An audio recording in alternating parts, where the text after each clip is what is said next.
Nuk e di a ke ndjerë ndonjëherë lodhjen duke u përpjekur ti pëlqesh Perëndis. Se si duhet jesh gjithmonë më i mirë, më i rregullt, më perfekt.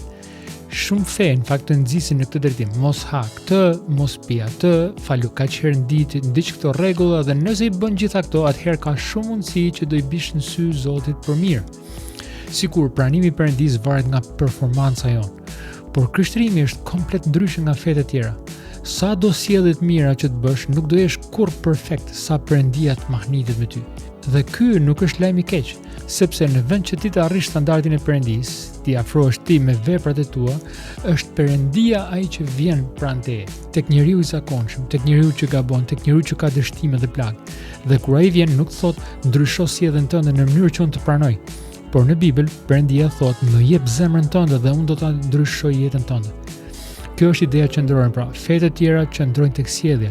Krishterimi fillon nga zemra. Kur zemra ndryshon, atëherë dhe sjelljet ndryshojnë, jo si barr, por si frut.